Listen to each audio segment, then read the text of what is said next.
Bienvenue dans le podcast de l'école de la course à pied, l'émission qui vous offre une autre vision de ce sport afin de mieux comprendre son monde et d'y découvrir ses secrets. Vous retrouverez quotidiennement une émission concise et plusieurs fois par mois des émissions plus longues sous forme d'interviews de personnes en lien avec le monde de la course à pied. Bonne écoute!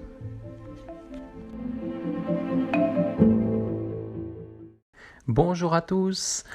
Aujourd'hui, je vais vous parler de ma routine la semaine qui précède une compétition. Je vous ai déjà fait un épisode, je crois que c'est l'épisode numéro 24. J'avais intitulé cet épisode du réveil au coup de pistolet, je crois, au départ de la course.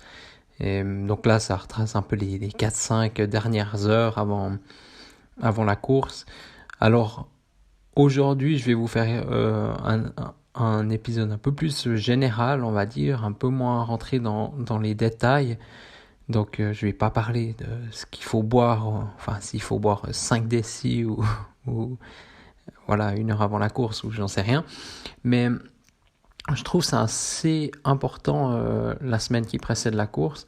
Alors déjà, avant toute chose, moi, maintenant, je regarde même plus trop la semaine précédant la course parce que j'ai mis en place une routine au niveau annuel. Donc, pour moi, à peu près tous les jours se ressemblent. J'essaye d'éviter de faire des excès, mais j'en fais quand même tous les jours. D'ailleurs, aujourd'hui, j'en ai fait des excès de bouffe, on va dire, mais il y a d'autres trucs. Ça peut être alcool, manque de sommeil, tout, en fait, tout et n'importe quoi. Donc je suis vraiment pas parfait sur ce point-là. Après, c'est clair, si vous voulez, une fois de plus, moi je parlais de ces petits pourcentages dans l'épisode là pour les chaussures, mais après pour n'importe quoi, pour l'équipement, pour l'entraînement, tous ces petits pourcents, aussi la semaine avant la course, c'est quand même important si on veut mettre vraiment toutes les chances de son côté, pardon. Et puis voilà, gagner un petit pourcent par-ci par-là, je pense que ça peut être très intéressant. D'ailleurs, on pourrait commencer, par exemple, on a la course le dimanche, on est lundi, si on mangeait mal ou très peu de légumes ou comme ça, je pense que ce serait important déjà de manger un petit peu plus, de manger équilibré et de manger surtout plus lentement. Je pense que ça peut... c'est encore plus important, je pense, de manger lentement que de manger de nouveau des légumes ou diminuer la viande, parce que finalement, c'est pas en une semaine qu'on peut rattraper tout ce qu'on fait de pas bien les autres jours. Mais manger lentement, boire lentement, dormir un peu plus, je pense sera bénéfique. Surtout le sommeil, là, c'est un point où j'essaye toujours de faire attention, surtout quand j'ai une grande compétition, un objectif. J'essaye vraiment d'être strict avec le sommeil, de me coucher au plus tard à 22h, ou autrement, par exemple, comme au mois d'avril, je vous ai dit, là, je vais aller au semi-marathon de Berlin, donc là aussi, il va falloir être vraiment, attentif au sommeil, parce que je vais voyager en train de nuit, donc je sais que la nuit avant de partir, donc 2 nuits avant la course, cette nuit va être super importante, et parce que certainement la nuit dans le train va pas être idéale, et puis la nuit qui précède la course, comme je vous l'ai dit, c'est pas celle qui va impacter le plus notre forme au lendemain de la course, pour la course. Donc vraiment aussi adapter un peu si on sait qu'il y a un jour on va pas bien manger parce qu'on a du boulot, parce qu'on est ici, ailleurs, ou j'en sais rien, prévoir aussi un petit peu de compenser les autres jours, soit qui précèdent, soit qui suivent justement ce jour, par un manque de sommeil ou j'en sais rien. Après, bien sûr, les 2 derniers jours, voire le dernier jour, la dernière nuit, la dernière soirée, il faudrait éviter de boire trop d'alcool. Après, moi, ça m'arrive souvent de faire pizza vin, et puis ça m'a pas trop gêné dans mes compétitions. Mais le lendemain, si tout d'un coup on a des problèmes aux intestins, à l'estomac, ou des points de côté, des choses, il faudra se poser des questions. Ça vient très certainement de là. Donc il faut être aussi conscient de ça. Mais effectivement, si vous voulez mettre toutes les chances de votre côté, gagner ces minuscules petits pourcents et encore moins, je vous déconseille vivement l'alcool. Et puis la pizza, je sais pas, il y a peut-être d'autres menus, mais peut-être mieux manger une pizza que quelque chose, des pâtes ou quelque chose qui vous qui vous bourre l'estomac, puis que vous sentez encore le lendemain, voilà, manger une fondue ou un steak, voilà. Peut-être une pizza, effectivement, ce sera mieux. D'ailleurs, il y a un très bon athlète là, d'élite anglais, Robbie Simpson, donc au top mondial en montagne et puis sur marathon, dans son pays, c'est aussi un des meilleurs. Si on enlève bien sûr le Somalien britannique Mo Farah. Mais donc lui il disait que le soir justement il prenait il mangeait toujours une pizza avant la compétition. Alors moi, avant d'entendre ça, ça m'était arrivé. Et puis depuis, effectivement, ça devient presque une petite routine. J'aime bien une pizza, puis je trouve ça me convient bien. Il y a juste un problème avec les pizzas, en tout cas. Après, ça dépend où on les prend, mais où moi, je les adore. C'est souvent très salé. Donc après, des fois, on se réveille la nuit pour boire. Donc finalement, voilà, bof. Autrement, j'avais parlé aussi des choses à faire ou à ne pas faire. Donc là, vraiment, peut-être, voilà, si on dit de nouveau, on a la course le dimanche, le mercredi, je pense, serait bien aussi de checker un petit peu, voilà, les derniers détails importants, disons, voilà, si les filles ou même les hommes, s'il y a de l'épilation à faire, la faire plutôt là que le jour avant, parce qu'après, il y a toujours des problèmes. Moi, ça m'était arrivé une fois de me brûler, le soir avant la course, quoi, enfin, on va dire 12-15 heures avant la course, brûlé, donc un petit peu, pas grave, mais voilà. Donc, mais c'était embêtant. Donc ça m'a mis déjà dans un état, voilà, j'étais pas au top pour la compète. Ensuite, voilà, il y a tous les risques, ça peut piquer. Moi, j'en avais parlé avec le rasage, par exemple. Moi, voilà, j'ai une peau sensible, donc je me rase plutôt le soir avant la course que le matin même. Je sais qu'il y en a qui se rasent le matin, voilà, chacun leur truc. Chez les filles, vous avez aussi certainement pas mal de petits trucs comme ça à regarder. Donc je serais très intéressé aussi de savoir quelles sont vos routines. C'est vrai qu'on en parle très peu. Comme je vous avais dit, pour les ongles, couper les ongles par exemple des pieds, c'est bien de le faire le mercredi. Et puis pas le faire aussi un jour avant la course, parce que si tout d'un coup on coupe trop proche et puis on a une petite douleur, voilà, ça traîne 1, 2, 3 jours, quoi. Donc on est embêté. Pareil pour couper les cheveux, c'est bien aussi c'est comme si on va à un mariage comme ça, le faire des fois le jour même ou le soir avant, un tac, et puis voilà, c'est si on fait soi-même. Je parle pas si on va chez un coiffeur. Normalement, on a confiance, mais voilà, il y a toutes ces choses. Et puis, bien sûr, voilà, le soir avant la course, même des fois avant, préparer ses affaires, comme ça, le lendemain, tac, on est zen. Et même, moi, des fois, je vais jusqu'à préparer tout pour que le café soit quasiment prêt. Il n'y a plus qu'à lancer le matin. Ou si je fais du thé, je prépare le jour avant aussi. Toutes ces petites technique là, ça nous permet vraiment de gagner du temps, puis gagner en zénitude, et puis pas que tout d'un coup, moi ça m'est arrivé des fois à 22, 23 heures le soir, j'arrive pas à dormir, et puis en plus je me pose des questions, est-ce que j'ai mis ça dans mon sac, j'ai pas pensé à ça, est-ce que je me lève, je note, voilà, on se pose beaucoup de questions, puis finalement c'est toutes ces minutes, c'est voilà, tout ce temps qu'on perd, et puis d'énergie qu'on perd, même voilà, le soir, quoi, donc c'est embêtant, le soir avant la course, voilà. Donc c'est important de veiller à ça, à faire attention. Autrement, il y a un autre point important, d'ailleurs, c'était surtout le point principal, pour moi c'est pas le plus important, mais c'était vraiment, c'est de là qu'est venu le sujet du jour, c'est l'entraînement. Donc, moi j'ai l'habitude de courir tous les jours, donc voilà, moi j'ai une compétition typiquement en fin de semaine, donc pour moi c'est environ, je cours 5 km par jour, tous les jours. Après, ça dépend, on peut faire une fois 10 ou 12, mais voilà, il faut vraiment que ce soit lundi, mardi. Et puis voilà, du fractionné aussi, éventuellement faire une séance le mardi. Après, il faut vraiment relâcher, être zen. Ça dépend toujours comment on prend la course, si on la prend comme une compétition, comme objectif.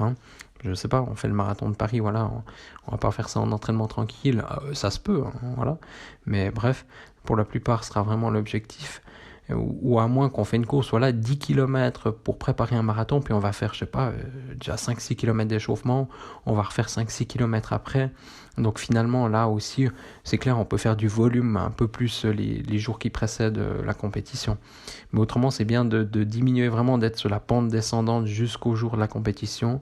Après, à savoir, est-ce qu'on s'entraîne est-ce qu'on fait un entraînement le jour avant la course ou 2 jours avant.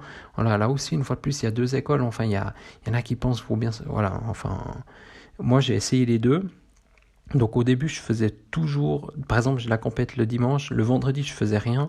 Et puis, le samedi, j'allais m'entraîner. Et puis, j'ai fait très longtemps ça m'a convenu. Puis un jour, je sais pas pourquoi, je me suis dit, peut-être que je perds des plumes en fait en faisant ça. En allant, d'ailleurs, on faisait des fois des petites séries quand on faisait 1 minute en montée. On faisait 4 fois 1 minute en montée, histoire un peu de vider son énergie. Donc le samedi avant la course. Et puis après, on repartait. Enfin, on récupérait bien. On refaisait la descente en marchant, mais voilà, il y a des risques de blessures, tout ça. Puis un jour, je me suis dit, allez, je fais plus ces entraînements le samedi, enfin le jour avant la course, voilà. Et puis je l'ai fait le jour encore d'avant, donc 2 jours avant. Et ouais, puis je sais pas si j'étais dans une mauvaise période ou pas, mais j'ai plus de grands souvenirs, mais je sais que ça m'est moins bien convenu. Alors moi, ce que je vous conseillerais, c'est voilà, qu'on s'entraîne 2 fois, 5 fois ou 7 fois par semaine ou plus. Moi, j'aime bien m'entraîner le jour avant la course.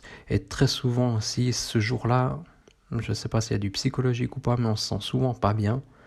Donc aussi, il ne faut pas que ça mine le moral. J'ai fait aussi un épisode là-dessus que, voilà, que demain ne sera pas comme aujourd'hui, ou que, voilà, il faut pas, c'est pas parce qu'aujourd'hui ça n'a pas été que demain ça n'ira pas, et vice-versa. Peut-être aujourd'hui ça va et demain ça n'ira pas. Donc, mais très souvent, on n'est pas bien le jour avant la course, enfin beaucoup moins bien. Et puis le jour de la course, boum, on vole parce qu'on était prêt pour ça. Enfin, voilà. Donc moi, je conseille vivement de faire un entraînement, en tout cas, le jour avant la course. Puis voilà, c'est 15, 20. Il y en a qui font même 30 minutes, mais moi, je dirais déjà 15-20, c'est pas mal. De toute façon, cet entraînement, il va quasiment rien changer. Le pire qui peut arriver de nouveau, c'est se blesser ou faire trop intensément. Donc vraiment, voilà, 15 minutes, 20 minutes tranquille, juste histoire de courir, de penser à la course de demain, puis d'être content. Et je sais qu'aussi, il y en a pas mal qui mangent. Moi, je suis assez adepte, des jus de fruits, jus de légumes, ou manger des légumes. Voilà, il faudrait éviter les jours avant la course. Voilà. Si vous voulez, vous pouvez le faire. Moi, je regarde pas forcément ça. C'est vrai que je mange peut-être pas assez de fruits et légumes. Donc voilà, je me prive pas forcément non plus les jours avant, parce que finalement après, voilà, j'en mangerai encore moins. Puis au niveau de boisson, si on fait un marathon, après en dessous, il y a un petit peu moins d'importance. Ouais, semi-marathon quand même, je pense. Ça dépend toujours combien on le court. Si vous courez le semi-marathon en 1h10 ou bien en 2h ou 2h30, ça change tout. L'effort, pareil pour le marathon, ceux qui le font en 6-7 heures ou bien en 2h40, c'est pas le même effort. Mais quoi qu'il en soit, on va dire dès le semi-marathon, il faut les 3-4 jours qui précèdent la course vraiment boire régulièrement, en fonction de comment vous buvez d'habitude, boire un peu plus, quoi. Si vous buvez environ 1,5 litre d'eau, peut-être aller jusqu'à 2 litres.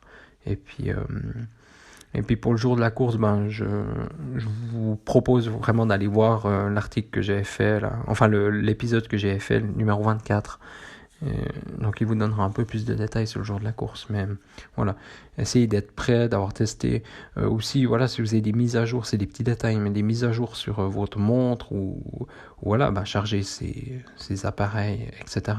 Ne pas faire aussi la mise à jour le soir avant, le jour avant, parce qu'une fois, moi, ça m'a enlevé une fonction que j'adorais, ou ça m'a changé quelque chose, un paramètre. Finalement, un coup de négatif dans cette course, pour la course, alors qu'on aurait pu l'éviter. Donc vraiment bien regarder tout ça. Et puis le jour avant la course, regardez la météo aussi, pour adapter son équipement, prévoir aussi un peu le pire, toujours. S'ils annoncent la pluie mais c'est pas certain, prévoir comme s'il allait pleuvoir, puis c'est comme ça, quoi. Mieux vaut prévenir que guérir, comme on dit. Et mais je pense aussi, ce qui est très important, comme je l'ai dit, préparer ses affaires la veille. Donc ça va de ses affaires de course, d'après-course, et puis aussi ce qu'on va boire le matin, ce qu'on aura besoin après la course, savoir si on a besoin, est-ce qu'on prend de l'argent, est-ce qu'il nous faut avoir un smartphone chargé aussi. Il y a tous ces détails à prendre en compte, savoir... si les grandes courses, on va chercher les dossards les jours avant qui précèdent la course. Mais si c'est une petite course, voilà, il faut prévoir le temps d'y aller. Voilà, moi aussi, je regarde toujours où est-ce que je me déplace. Est-ce que je vais en train? Donc, éventuellement prévoir un retard ou pas. Si c'est en voiture, voilà, il peut y avoir des bouchons suivant l'heure. Il y a bientôt des courses qui recommencent, que moi j'aime bien, c'est les mercredis soirs.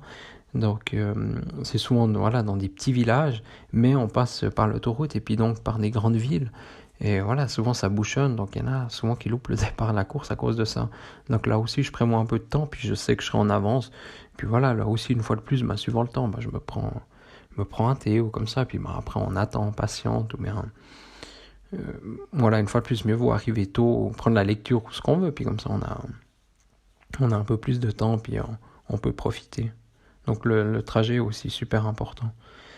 Et finalement, je pense, le soir, voilà, souvent la semaine avant la course, puis les soirs, donc avant de m'endormir, c'est là qu'aussi on peut travailler le mental. Donc dans son lit, on peut s'imaginer la course, s'imaginer voilà le scénario parfait, mais s'imaginer aussi par rapport aux autres courses, aux autres entraînements qu'on a eu, les soucis qu'on a eu, essayer de voilà, par exemple, moi, à une certaine époque, j'avais souvent des points. Comment on va le gérer? Voilà, on va avoir un point. On s'imagine déjà, la course, elle fait 20 km. Et puis, je ne sais pas pourquoi, toujours vers le 12e, comme ça, j'ai un point. Comment on va le passer? Ou voilà, toujours dans les derniers kilomètres, j'ai des crampes. Comment on va faire si ça se produit? Ou qu'est-ce qu'on va faire pour pas que ça se produise? Ou s'imaginer déjà, voilà, on veut faire, je sais pas, 1h30 au semi-marathon, s'imaginer que c'est marqué 1h30, ou même mieux, 1h29, 59, et puis boum, on passe cette ligne avec ça, on s'imagine déjà passer la ligne avec ce résultat. Voilà, s'imaginer toutes ces petites choses au départ, voilà, le départ va être rapide, s'imaginer qu'on prend ce départ rapide, mais qu'après, finalement, ça se passe bien, ça va bien. Voilà. Je pense que j'en ai déjà dit pas mal, si jamais j'en rajouterai, mais voilà. Et puis aussi, une fois de plus, je ne sais pas si je l'ai dit dans l'épisode du jour de la course, voilà, pas essayer des nouvelles chaussures ou bien des nouveaux équipements. Voilà, c'est un peu une règle qu'on entend souvent. Moi, c'est m'est arrivé de faire des courses avec des nouvelles chaussures, mais voilà, c'est un risque à prendre. Mais dans l'idéal, voilà, il faudrait mieux vaut tester avant. Et puis surtout, je pense qu'on est mieux dans des chaussures qu'on a déjà couru quelques kilomètres avec. Donc voilà. Après, pour moi, c'est pas le conseil le plus important, mais voilà. Alors, je vous remercie de votre écoute. Et puis, si le podcast vous plaît, n'hésitez pas à mettre 5 étoiles sur iTunes. Alors, ça me fera super plaisir. Ou mettez aussi un commentaire. D'ailleurs, j'ai reçu aujourd'hui la notification, donc c'est bien, après 29 épisodes. Enfin, mon podcast est aussi sur le Google Podcast. Et j'ai vu aussi sur Overcast. Donc, vous me trouvez aussi, il y a encore Spotify. Donc, encore. Et Apple Podcast. Voilà. Il y en aura peut-être d'autres aussi prochainement. Donc je vous remercie de l'écoute. Et puis si vous avez des questions, n'hésitez pas. Vous pouvez me contacter sur Instagram ou Facebook ou par email. Donc à contact l'écoledelacourseapied.com. Ou voilà, vous rendez sur le site internet et puis vous trouverez facilement comment me contacter. Voilà. Donc merci de votre écoute et à demain pour le prochain épisode.